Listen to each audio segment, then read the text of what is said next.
So, yes.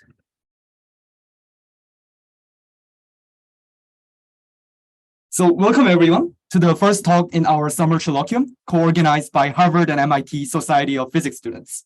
My name is Minchol Park. I'm an undergraduate studying physics at Harvard. I am one of the co-organizers of our Chilloquium speaker series. And I'm here today with my co-moderators, Claire, Hask, Tung, and Kwan. And we are very honored to have Professor Margaret Gardel from the University of Chicago to speak with us today. If you have questions at any time, please raise your hand in the Zoom participant sidebar, and we can call on you. Or you can privately send a message to me or like one of the co-hosts, and I will ask for you. We encourage you to raise your hands to ask questions yourselves in order to make this feel as conversational as possible. So we will generally be prioritizing questions asked in person over privately messaged questions. So in the spirit of keeping this a more relaxed and personal conversation, we also request that everyone be muted unless they are speaking, and also have their video on if you are willing and able. Now, before starting the talk, let us briefly introduce today's speaker to you. So Claire. Thanks, Mitchell. We're extremely excited to have Professor Margaret Gardel give a talk with us today. By way of introduction, she is a Horace B. Horton Professor of Physics and Molecular Engineering at the James Franck Institute at the University of Chicago. Her research interests currently lie in how biological molecules interact to form soft materials that aid in tissue-related physiological processes. Her undergraduate degree was earned at Brown University in physics and math before a PhD at Harvard. After a fellowship at MIT and a postdoctoral fellowship in the Scripps Research Institute, she's been a professor at UChicago since 2007. Thank you very much, Professor Gardel, for giving a talk this week, and we're very excited to hear it. Thank you for the introduction. I don't need to give the first part of my talk. Here, let me share this, and I'm going to share my screen. I think that should work. Is that good? Okay, great. Okay, so I was asked to give a talk today, and to this audience, I was asked to talk a little bit about my journey to my current position in life. So I've been in my job for now, 16 years at University of Chicago. So I'm solidly middle-aged, but I wasn't always. I still feel like I'm a graduate student. I don't think I feel like I'm an undergraduate. So thanks for inviting me to do this. So as Claire mentioned, right now I'm since 2007 I've been a professor of physics and molecular engineering at the University of Chicago. And part of this job as being a faculty member is that I run a research group of about 10 to 15 trainees at any given time, and these trainees from the graduate student, undergraduate, and postdoc level come from physics, biology, and engineering backgrounds in the research we do in my lab. I also teach physics, right, to undergraduate and graduate students.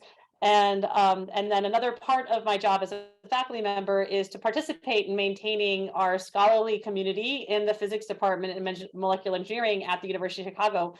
We do this both by participating in committees at the university, but also in professional societies. So like the American Physical Society, right? I participate in committees to help that organization run. More recently, I've taken on more leadership roles at the university. So I'm the director of an institute, a research institute, and this institute basically houses all the condensed matter physics, biological physics, physical chemistry at the University of Chicago. So our research, rather than being organized by department, is this whole collection of research at the interface of physical chemistry and applications to mathematical and biological sciences has been around since the end of World War II. And so part of my job as the leader of this institute is to ensure our research environment supports innovation and training of our faculty members. And then even more recently, I've helped start a new journal in biological physics that has been launched by the American Physical Society. So this is a place for a community that has been growing at the interface of physics and biology. And so in my hat as this role, I help authors get their work peer reviewed and make decisions on the quality and potential impact of the work. And this is a way of helping the broader research community and research areas around those I'm really passionate about grow and mature. And of course, as part of my other jobs, I serve on editorial boards and advisory boards and scientific societies. And I guess I say all this is because I guess when I was an undergrad, I had absolutely no idea what faculty members did. So part of my job is obviously doing research. I do that, but at this stage in my career, I do that by enabling my trainees. So the people in my lab working in research projects in the group, and I help contribute to the work that they're doing. But you can see that much of my job, like lots of jobs in life, get to be a managerial position where you're also enabling organizations, like enabling the organization through management. And the organizations that I manage are all through the research, helping to create a very vibrant intellectual community around physics and physics related education and research. And it's been a really, really fun career, right? There's always ways to grow and flexibility in how you grow your career. Like I never thought I was going to be editing a scientific journal, right? Even 3 years ago, right? So there's always new opportunities to really learn and gain things in this job. And again, please, if you have any questions, please don't hesitate to just stop and ask questions.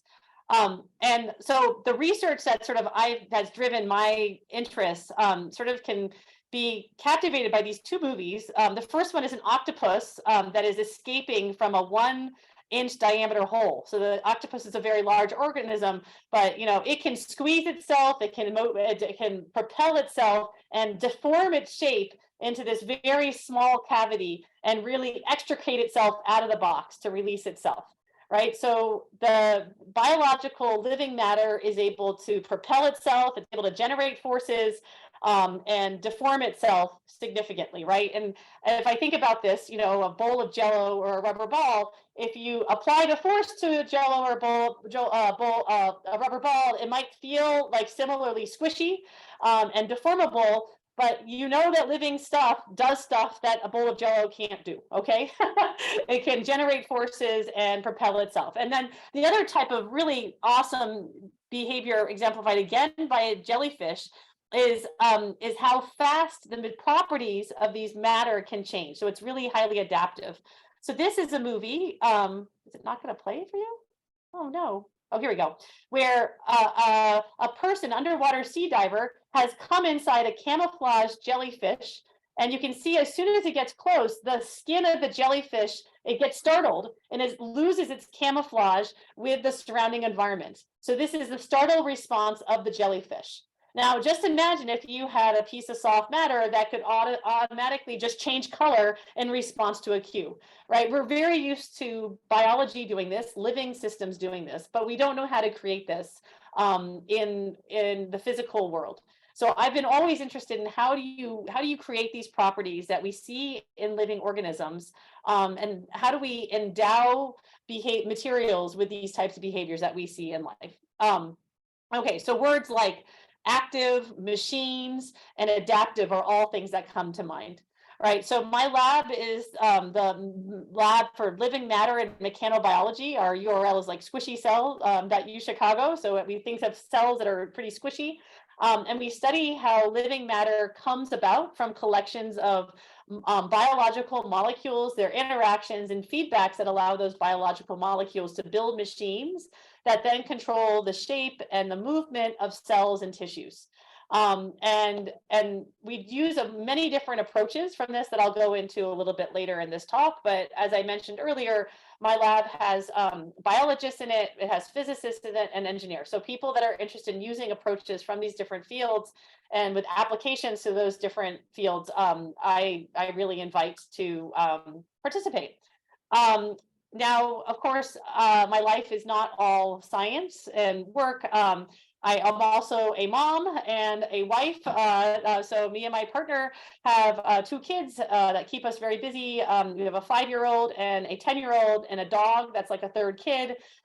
These creatures take up a lot of energy when I'm not at work. And then this is my niece in the middle of this other picture. So this is, I chose, well, either I chose or it just was the way my life went, was I didn't have my first kid until right after I had tenure. So I spent all my life up until basically getting tenure working. I didn't have any other things going on. Not everybody does this, but that was sort of how my life felt out. I met that I'm an older mom. But I think there's lots of ways of being both having a really robust personal life, but also having a fun scientific environment. So I was born in New York City. My parents were hippies at the time in the 70s. My dad was trained as a theoretical chemist, but then he quickly turned to computer scientist because there was no jobs in science at that time. And honestly, I didn't know he knew how to integrate or knew any calculus. The only time I knew he knew any math at all was when I brought him home my quantum mechanics homework in college. And then I was like, wow, you actually know something. We just didn't communicate very well. And my mom was highly analytical. She was educated in math and philosophy, but stopped working out the home after my sister was born. And because of job, my dad worked at MIT as a postdoc for a few years. So we lived in Cambridge. I helped him debug computer code about the really primitive early computer codes for addition, on on helping adding machines on small laptops. This is again in the late 70s. So I grew up in the Boston suburbs in a town called Acton, Mass, which is about 30 miles northwest of Boston, with a brief stint in Los Alamos, New Mexico, where I lived out there. And when I was a kid, I just loved everything that involved that. In hindsight, I think has made me really love being a scientist. I loved working with my hands. I loved fixing my bicycle. I loved embroidery and needlework. I loved math and science classes, so that's pretty typical. And then when I was a junior and senior in high school, I was on the science and math team and had a bunch of fun then. But I had lots of other activities that were not science and math related, at that point. And I guess another thing that I think has made me a pretty good, reasonably suited is my parents sort of, didn't give us a lot of attention. Like they let us just run around. And so this is me feeding my sister a bowl of soup that I made out of flowers. And my parents thought to take a picture of it. But I was constantly building things and getting in trouble and doing all sorts of things as a kid. And no one was ever telling me no, which is sort of problematic. But I mean, that's what you do as a scientist. You just try a bunch of things and see what works. Okay, so after high school, I went to Brown University.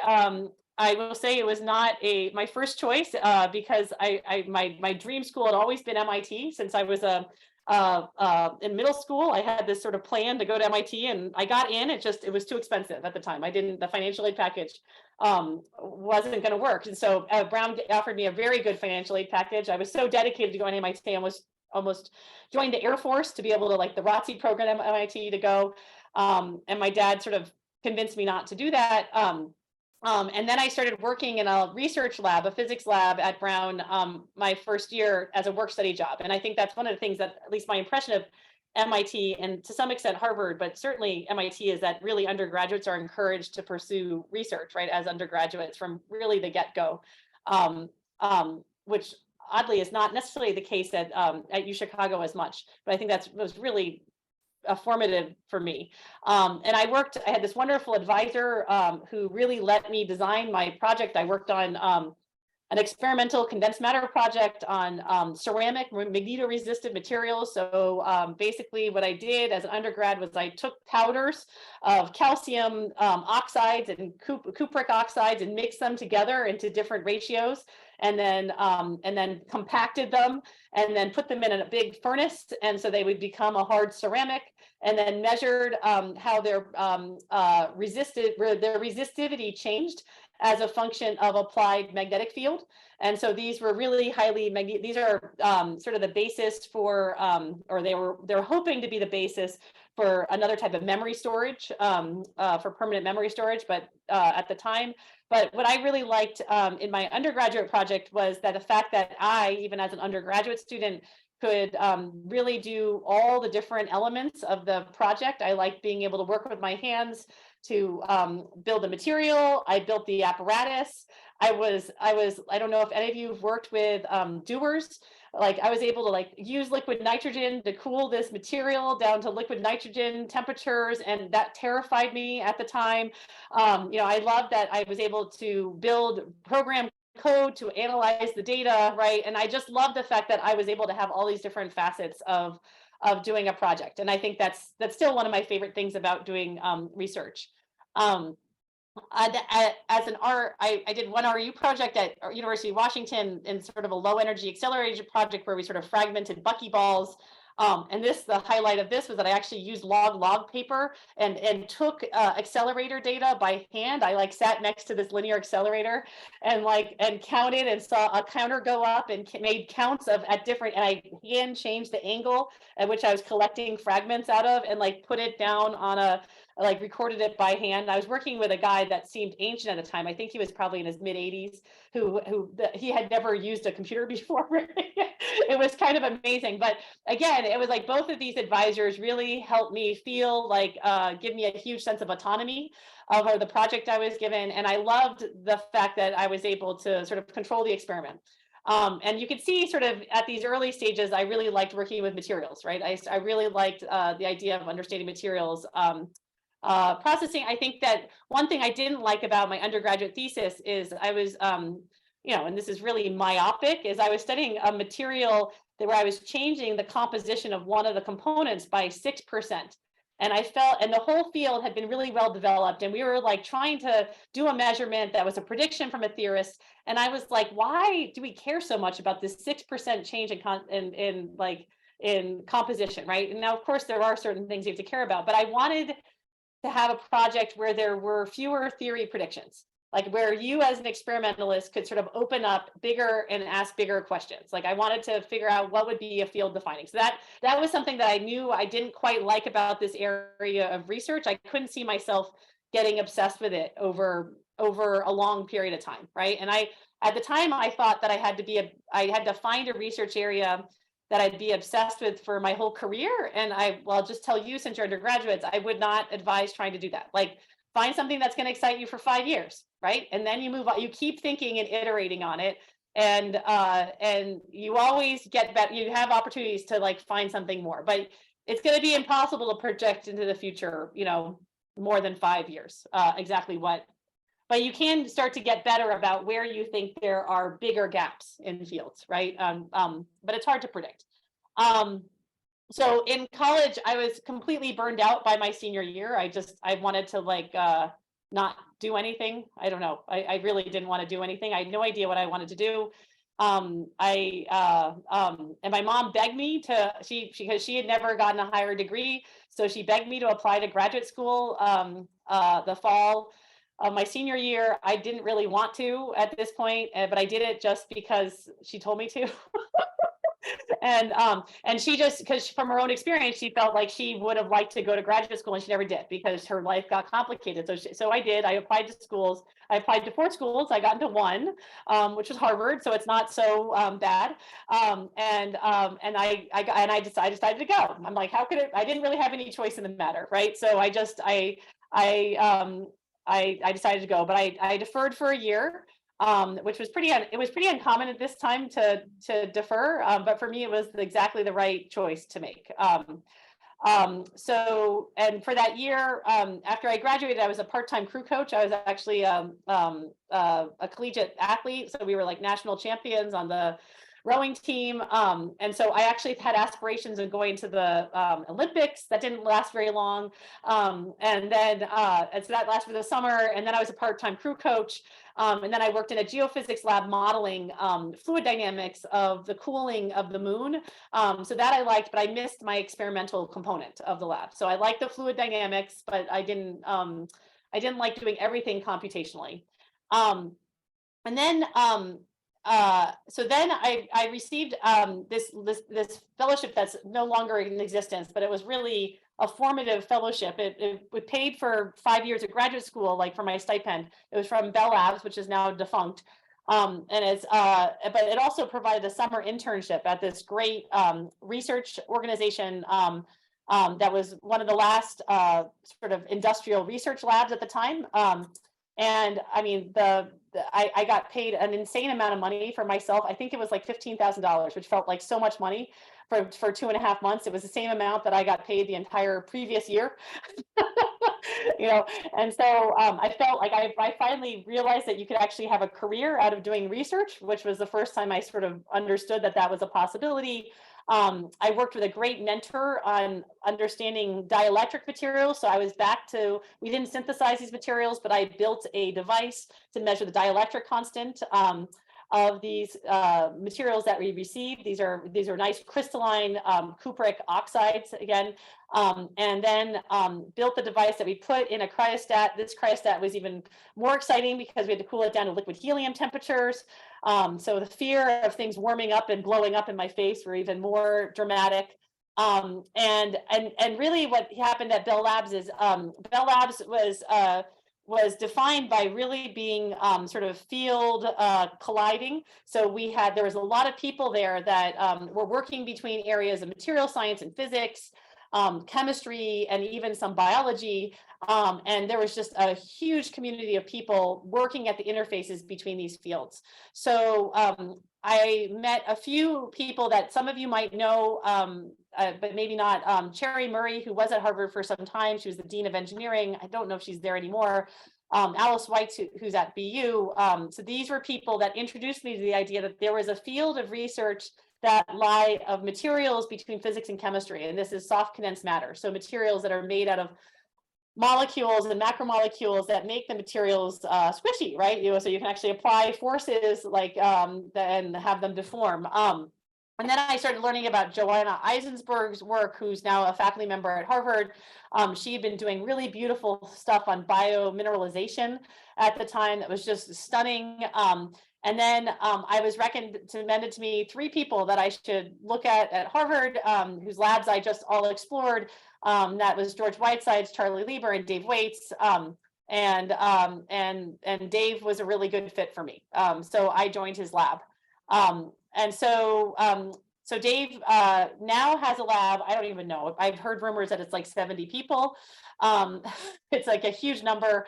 At the time when I joined, so he's a faculty member at Harvard in between engineering and physics, and his lab works on materials that are made out of micrometer sized objects so that they are easily deformable. And this, in my thesis work, involved polymers that were found inside cells. So at the time that I was a student in his group, the group only had 20 people, which is still quite large. I think I was really driven to working in a social environment. I'm pretty extroverted, and I like the idea of a research group that has a lot of different people in it that can bring different perspectives to a research project, right? And his group was really special in that it had about 10 postdocs or 15 postdocs and 10 students at the time. So there was a lot of opportunities for mentoring from postdocs and senior students. And that's good because I didn't actually talk to him for 3 years. So he was not, so I think one lesson that I didn't really have expectations to speak with him, but one thing, when you're an undergraduate picking graduate schools, there are very different styles of mentoring. Some of your mentoring and environments you get will be closely working with faculty members.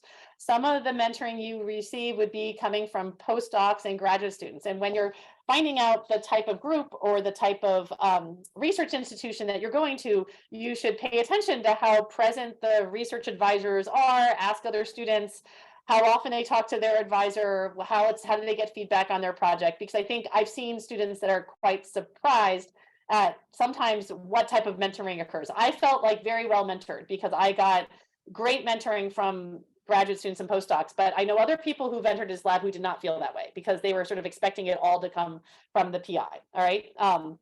So I didn't talk to him for 3 years. I got a lot of advice from him after that on wrapping up my projects, which I'll talk in the next slide. By these other 2 pictures, I also loved doing hobbies in graduate school. You know, it was a really good outlet to have. I was in a bike club and also doing a Korean martial art, Hapkido, which is I highly recommend it as a martial art. I think Harvard still has the Hapkido club that we started when we were there in 1999, I guess it was.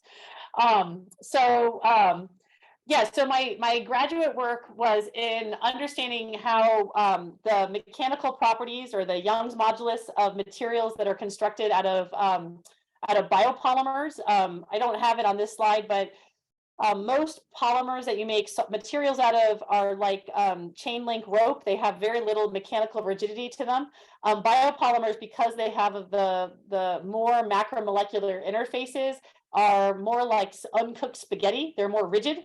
They're like little rigid rods, but they're so small that thermal forces are really important. So they have this nice competition between mechanical energy that's required to deform the units, but also entropic effects that are driven from thermal.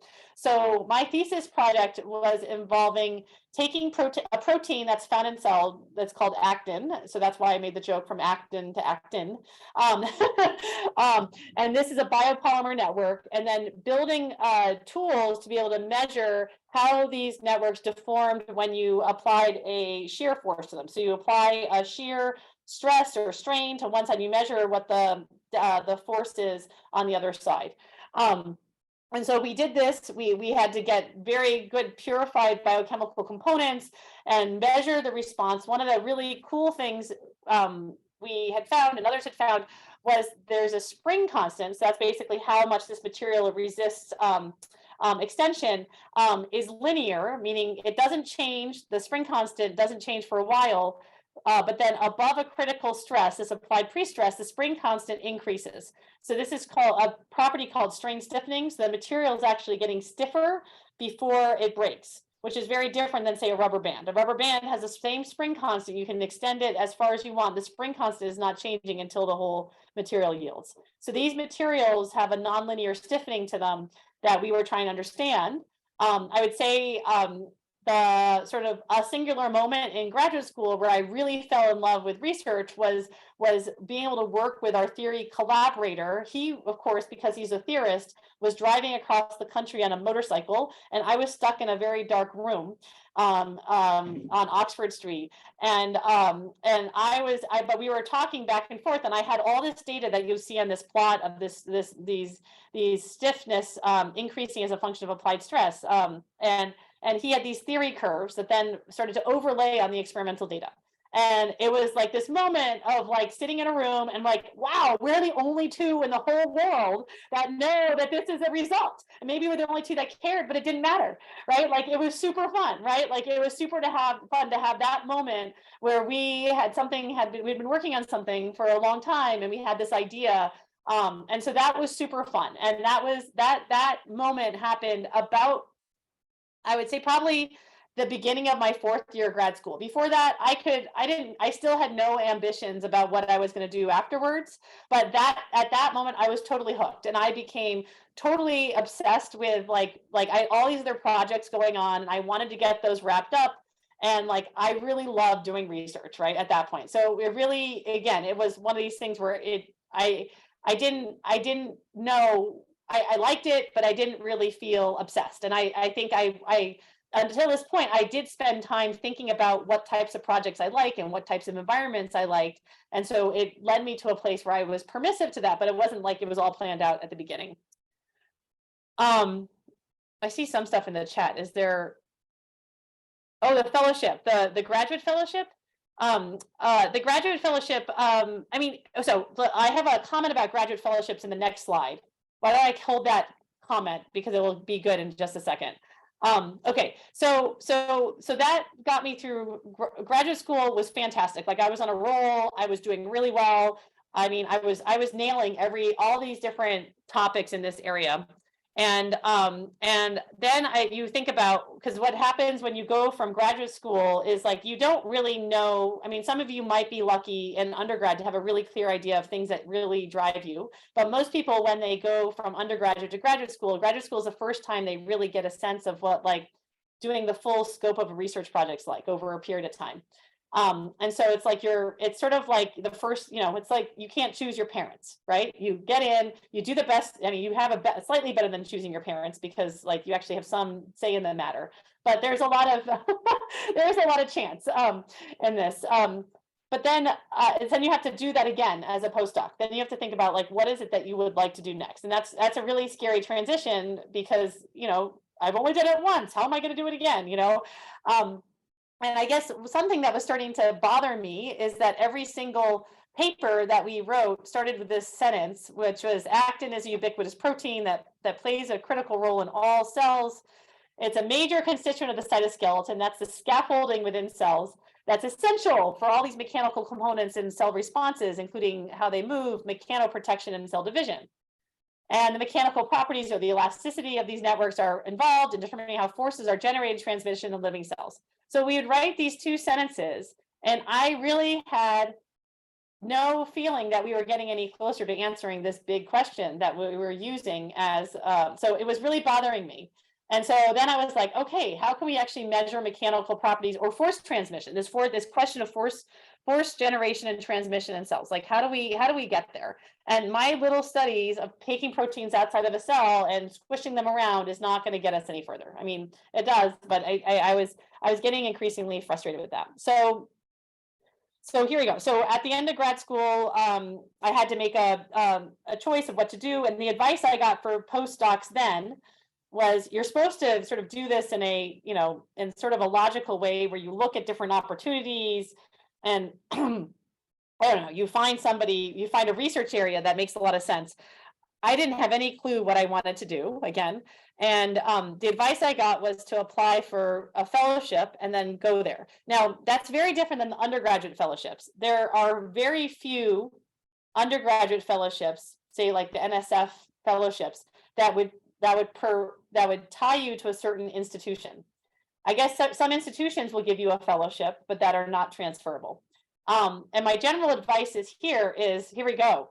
Never make a decision on where to get your training done based on money on a fellowship, okay? Because like this is really, you have two opportunities. You have one in grad school, you have one in postdoc, and this is really like, these are singular opportunities. Like choosing one of these because you're gonna get $10,000 more per year, unless it's like really a decision of whether you're gonna have enough food to eat, or it's gonna really make you miserable, don't do it. Like you have the rest of your life to make lots of money. Graduate school and postdocs is not the time to really work. You should feel like your time is valued, and you should feel like you can live a life that you would like to live in graduate school. But I don't make your final decisions based on these differences just for that, okay? And so the advice I got when choosing a postdoc was apply to funding and just go to wherever you can get independent funding, because that means that you would have the latitude of flexibility to do whatever you want. Now, sometimes theorists do this, and the thing is that as a postdoc, you're still not, you're never really fully formed as a scientist, but a postdoc is really another period of time, like another 3 to 5 years where you get training from a community of scholars in a different area than which you were trained as a graduate student. Right. So I didn't take this into consideration. So I applied for this fellowship at MIT. I got it. And I was like kind of ambivalent about how it was going to be, because I hadn't really decided who I was going to work for. And it was So I was really uncertain. I had this fellowship. I graduated. I didn't know what I was going to do. And in fact, like I will tell you, I started that fellowship and left after 2 months. So it was a really terrifying time because I left. And so what made me leave? I probably would have stayed there, and I don't know what I'd be doing now if I'd stayed. Maybe I would have a research career, but it definitely would not be what I'm doing right now. Because in the summer between when I graduated I took this really sort of life-changing course, which is it's an advanced research training course at the Marine Biology Lab down in Woods Hole, Massachusetts. And there are these courses in areas of physics, and like these there are sort of like schools, research schools, where you can go to these places. Sometimes there's one in Boulder, Colorado. There's one in Les Houches in France. There are schools that students can go to, where you then learn from lots of different researchers in this area, and you start to see what's happening at the forefront of a field of research. Okay. And so for me, this course this year was being run by 2 biologists who really wanted to make biology more quantitative, and in particular cell biology more quantitative, right? So here, this course was all set up in terms of 2-week modules where we got to learn different areas of cell biology. We got to present on it. And then I met the person that would become my research mentor there. She's a cell biologist, and I would never have known that she existed, but she had all the skills that I wanted to learn in my postdoc. Right. And so sometimes these, like getting outside of your institution, because like, there are lots of, it's very unlikely that when you go to graduate school, you would get a faculty job at that school. And every institution has such different cultures that it's really great to spend as much time as you can, like as many opportunities as you can, getting to know research cultures in other places, right? And understand how different people approach science, approach research, because that helps you build up your own style by which you would like to do research too, right? And so you want to get outside of what your local research group, and sometimes that's hard to remember. So I took this life-changing course, and basically Claire, she was obsessed with the idea of bringing physics into cell biology, and she was willing to teach me all. I had not taken a biology course until since I was an undergraduate. I took one biology course as an undergraduate, and she was willing now to teach me all cell biology that I needed to know to work in her lab, which was like an amazing gift that she gave me. So when I went to her lab, I didn't have the best slides for this. What I did was I learned how to do imaging. Is it not going to work? Oh, there we go. This is not the best image, but basically this is now a living cell. It's a fluorescence microscopy image where we've engineered the cell to express a fluorescent protein that localizes to the mechanical structures that then allow cells to generate forces. So this is the scaffolding that allows cells to generate and transmit forces that I was interested in, right? And so you can see why this was so important. I will say that this movie was not taken until after I left postdoc, because when I was a postdoc, I still had to use a little glass needle to inject fluorescent labeled protein in cells. That this technology, green fluorescent protein, had not become commonly used in cell biological imaging. So that was a technology change, and also the imaging, the camera chips had not been developed widely enough to be able to do really nice high resolution live cell imaging. Now it's very commonplace, but 20 years ago it was not. And so when I was in her lab, and this is not going to work, what I did was figure out a way to take these beautiful movies of structures changing in cells, and at the same time map out the boundary stresses that the cells were generating onto their environment. And this is done by putting the cells on a very compliant, squishy substrate and putting fiduciary markers in it, and then watching the deformation fields of those markers. And then by knowing the elastic properties of the substrate, then calculating the forces that were needed to deform it. So this is a method called traction force microscopy. So now we had tools to be able to visualize the protein dynamics and measure the forces. And that was the tool that then helped me then sort of take the types of ideas that I learned as a graduate student and then bring it into a faculty member. So I'm not going to talk about all the pictures on here, but like when I started my faculty job, I had this training as a physicist and as a cell biologist. So when I started my faculty job, it was the first time I considered myself a biophysicist or a biological physicist. So I had to sort of forge my own path in there. It was not like I had a mentor teaching me what it was like to be in this discipline. And sort of, I was like, we were creating a few of us were creating this discipline as we went, which is very common when you're in a research field. Like at some point, you're going to be the one creating what that research field means. And it was really fun to create this this lab at the interface between these two areas. So if I have time, I'll describe these pictures and why I put them here later. So I sort of described some of this in the slides, but I want to give you a few things about like the kinds of physics that we talk about here, which was, how do we take notions of living matter and start to describe physical principles to it? Some of you might be familiar with this, some of you might not. So this is the kind of motion and deformations that you see in living matter at different scales. So here on the right is a developing frog embryo, right? This is the early stages of developing a frog. In the middle, this is a single cell that you would take out of a blood vessel and watch it crawl along a scaffold that itself is inert, but you can see the forces that cell is generating. Now, at a much smaller scale, I don't know why this should be actually a different scale bar. This should be like 1 × 10⁻⁶. Well, actually, no, that's about the same scale, actually. If you look at very small particles in solution, they will undergo this random motion. And so Tom Brown, when microscopes were first invented to be able to see very small objects, actually we were able to observe all these different things: developing embryos, individual cells crawling, and Brownian motion. And so as soon as you see it, I think the natural thing is to start understanding the mechanics or the forces driving this motion. Okay.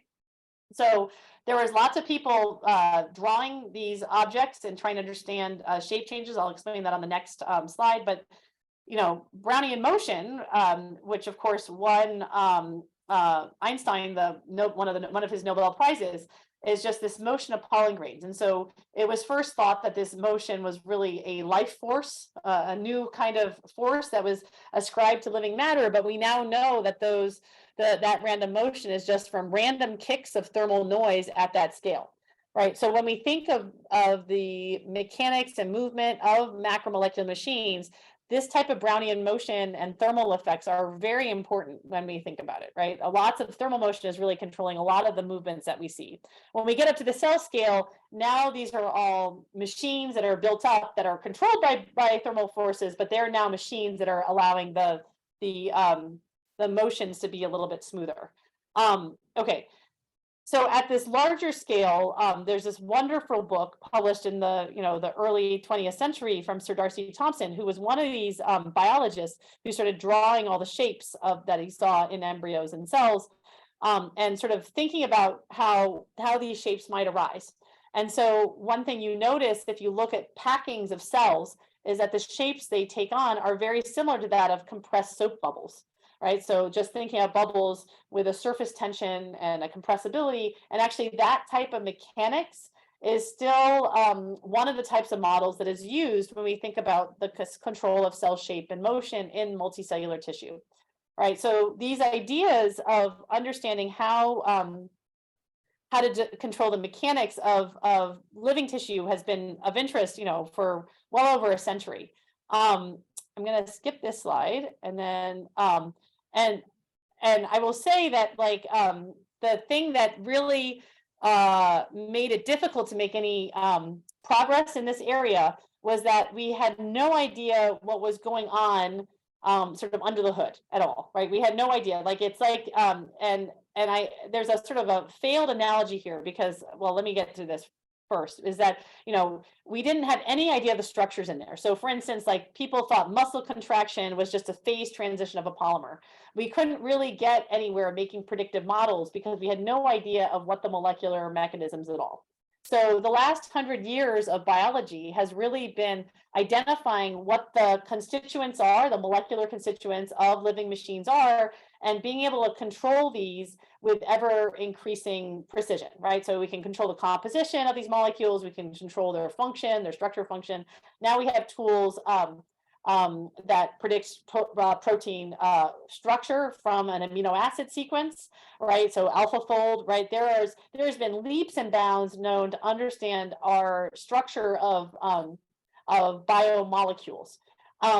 And what's interesting is that this has sort of led that field to become very molecular focused, right? And so the way people build models is almost exclusively from simulations whereby you simulate almost all the molecules you possibly can.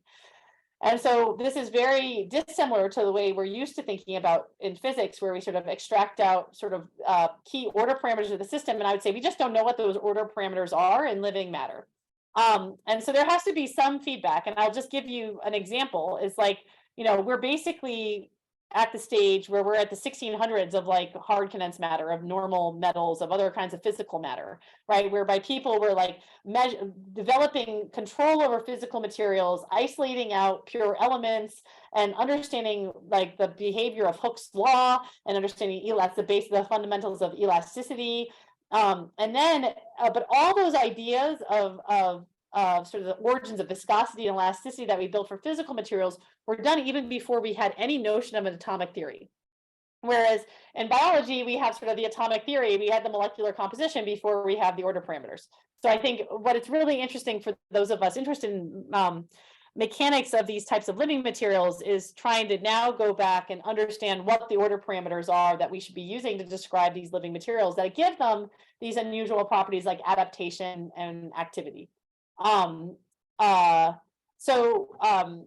I showed a movie like this before, but just so I can show you the hardware that we use a lot of high resolution light imaging. So here there are lasers on this right side for imaging in many different wavelengths. These lasers are fed through a what's known as a spinning disc, which has an array of small pinholes that then focus the light on the focal plane and get rid of all your out of focus light. But then also the light that is emitted from the fluorophores passes through these pinholes again to eliminate all the out of focus fluorescence light, to be able to get a very nice thin section of fluorescence light from biological samples. So that's the kind of imaging modality that we use for capturing protein dynamics.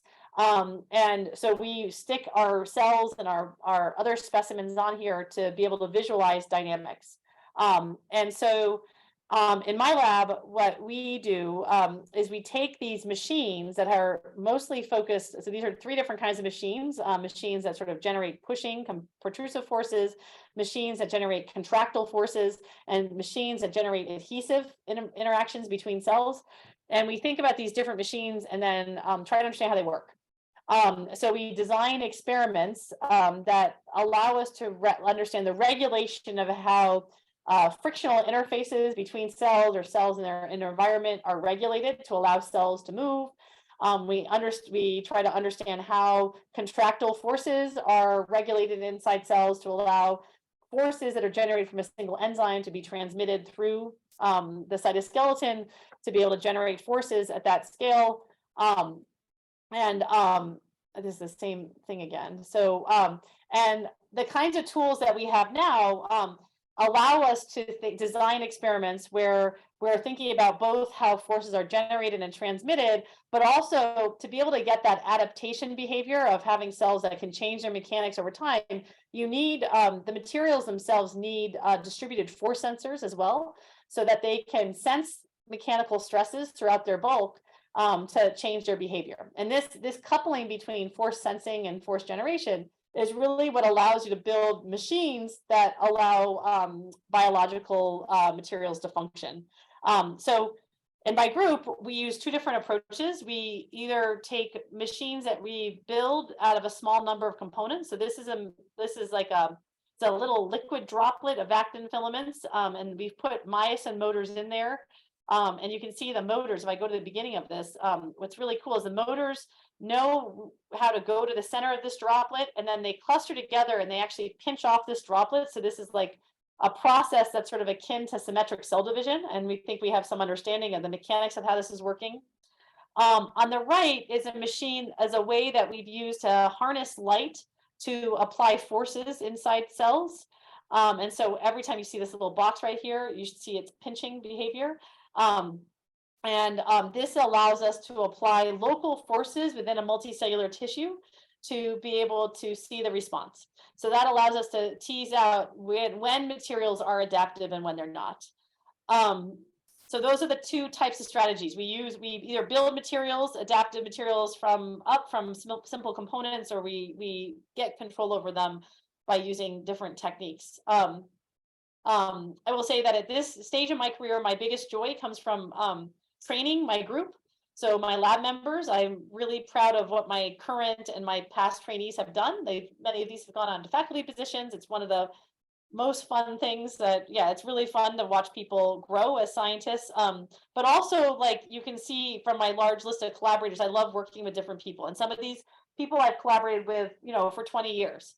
So it's been really a joy to be able to work with people and grow with them scientific field over this period of time. And so I'll go back to this picture. Like I chose these because they reflect a few different things I love about this career and this job, right? One is the trainees. This is one of the first iterations of my lab when it first started going. I think the first people to join the group are in this picture. And then I'm able to see my thesis advisor, Dave Waits, at conferences. So this was taken from last fall. We were able to meet up, 20 years later and chat and talk about science. And then I have friends from grad school that I met. So this is at this last American Physical Society meeting where we were able to meet and talk, and like we've known each other since we were 20 years old, right? So it's been really fun to become an adult with them. The middle one is this that from the launch of this journal, which was like, you get yourself into crazy situations that you had no idea what you'd expect to be doing. And the lower one is actually from a time when a few colleagues and I just recently had to go to the NSF to defend a proposal we had just put in. Right. And so this is where my colleagues and I all come together and we write proposals together, and then we get to build as a team, right? An idea that we want to build. And so it's really fun. I think that I don't know if how much you know about all the different facets of this job, but it really is like, it really expands quite a bit. Part of it, I think, the scientific joys that I get out of my job, people can choose whether they want to keep that about 100% of their job, or if they want to do other types of managing jobs, right? For me right now, I would say the scientific research that my lab does beside, if I take out the training component, is probably, I don't know, 30-40% of the joy I get from my job. Whereas the other part comes from training and other types of community building, right? And that's changed over my career. Obviously, as a graduate student and postdoc, it was 100%. Like, you have to do your science at that point, but it really changes throughout a career. So with that, I think I'll stop and to allow for some time for questions.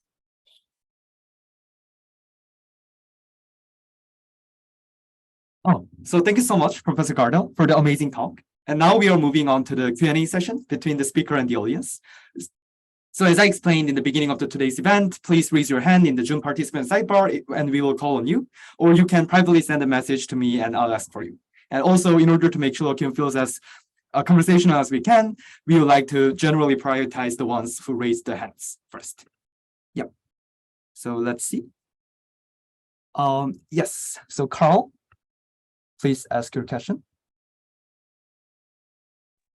Hello. Hi. Hi. Everyone hear me? Cool.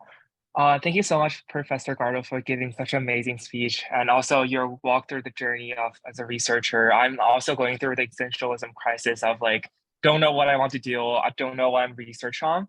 Yeah. But yeah, I'm doing research this summer to find out what I like. But so it's very relatable experience. And Good. specifically well, on the science. Try as many as you can. That's my advice. Yeah, I'm exploring different kind of fields. I'm undergrad studying chemical and physical biology. So I study chemistry, physics, biology, something like on computational side too. And this summer I'm working on some cell differentiations. But 5 summers ago, while I was still in high school, I worked something really similar on this. We basically work on the stem cell differentiation patterns based on external mechanical responses. We kind of like grow cells on polymers to test like how the stiffness and everything change. I was just want to ask, like, since like your lab are exploring the mechanism behind how the actin like movement and everything work, do you ever think about manipulating the actin movement in cells and to see how cell responses? So that's more on like the biological side. That's like, there's all sorts of nice pharmacological perturbations to that that we can do. Absolutely. I think the hardest thing often with this field is that like the actin organization and forces and say even differentiation can all be correlated, but that doesn't necessarily show causation, right? So there's a lot of different, I think a big challenge in this area is developing, I mean, even something like genetics, right? There's all, despite all these advances in being able to manipulate the genome and and looking at RNA expression levels, like we still don't know how to predict which cells are going to metastasize, right? We still don't know how to predict how the cells are going to function. So there's going to be there is a lot of opportunity in understanding how cells control their state and how to parameterize that. That makes a lot of sense. And also I feel like as I explore different research fields, I feel like one thing I encounter in biology quite often is that it's like biology like a black box for most of the time, that people try to find out the mechanism and like the principles behind it. Like for example, for like manipulating the stiffness of the like the substrate, the stem cells growing on to see how stem cells grow, but we don't know what's actually happening in the cells. But like also we explore from the other side, like just like manipulate the genome or whatever, and to see how it grows on a microscopic scale. I was wondering, like, what's the approach you normally think about these problems and to solve it? Because like I can think of like statistical mechanics to deal with things like a complex chaotic system like this, but also just like very hard to like fully characterize or understand a complex system like biology in the way physics Yeah, do. absolutely. Yeah, I mean, there's two issues that I think I find. One is that the people who are trying to constrain, say, models of cell fates or cell states, I feel like often don't come from the same framework that I was used to in condensed matter physics, whereby there's a falsifiable theory put forward, and then somebody designs an experiment to show whether it's true or not, right? I mean, that simple capability of doing that is not necessarily common in a lot of the fields. I mean, I think that it does exist somewhat in structural biology, for instance. But above that, I think that there is less emphasis placed on that, and that's something that I try to change in my own small research area. I mean, the other thing is that because they are such complex systems, I mean, we should take inspiration from other kinds of complex systems, say like weather patterns, right? Like there are lots of other ways, especially these days with, say, data science approaches, machine learning approaches, where you can start to get information of how predictions are made from the system, and like what functions of the data sets are needed to be able to make strong predictions. And I think there's a lot of opportunities there to gain insight on the control of biological systems using these types of techniques. That's very cool. Thank you so much. So any more questions from the audience? Oh, yes, Guyong, please. So this would be the last question, actually, because like we are almost on time. So yeah.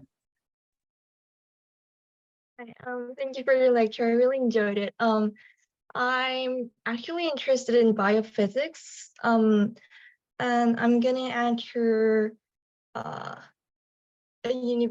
university this fall. So yeah, I'm always suffering between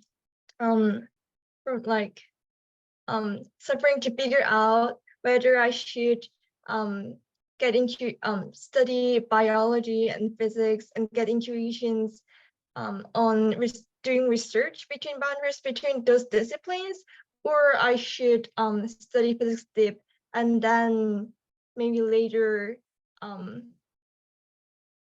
starting doing research between those disciplines. And I see that you studied physics during your undergraduate research, and then turned into biophysics. Although I cannot ask you for an answer for my career path, but I wanted to ask you for an advice based on your personal experience, maybe. Yeah, I mean, so when I was interested in this, the only type of biophysics that really was being done was either felt like you're bringing quantitative measurements to biology, which is not what I didn't feel like it's not what I wanted to be doing as an undergrad at that time. I was always interested in looking at interdisciplinary science, but I felt like I wanted to be in something where I felt like I would gain new insight into the system. Does that make sense? Rather than I guess at the time I'm getting to a point now where I'm sort of driven by biology questions, but I would say that most of my career has been driven by sort of material science types of questions. So that, and also the fields have changed quite a bit since I was in them. So the opportunities that are today didn't exist when I was in this area. So, but that being said, I don't know if I have a very clear answer. I wouldn't say that you have to do that either way would necessarily be better. Like you might, it would really depend on who the mentors and what the opportunities are available to you. Because sometimes really the insights from fields come from somebody who, say, has a great background in machine learning, but has no capabilities in biology, right? But maybe then so that's the argument for doing something totally outside of the area, right? But then maybe you start working on a biological systems and you decide you don't like it. Wouldn't you want to have that information now rather than later? Yeah, so I don't think there's I think it's good to just try. I mean, you can't make a perfect decision. I would definitely be motivated by who you enjoy interacting with, what kind of lab environment you want to work for, and where do you think you can learn something that is interesting to you. But I wouldn't worry too much about what's happened, like I would take it as a way to gather information and just try several different types of environments. Thank you so much. Yeah, so Tum. Oh, yeah. So, all right. So it looks like we're nearing the end of our time. For those of us who are joining us for the first time today, please sign up to our Chilloquium mailing list through the link that Mitchell just posted in the chat. We sent out a weekly email about the upcoming Chilloquium talk and a reminder on the day of the events. So this is a great way to stay up to date with what talks are coming up. And again, thank you so much, Professor Gardel, for a wonderful talk. Thank you for And we will inviting me. see, yeah. And so we'll see everyone next Monday at Professor Tim Essinger talk at 12 p.m. Eastern Time. Great, thank you. Thank you so much, Professor. Thank you. Bye-bye.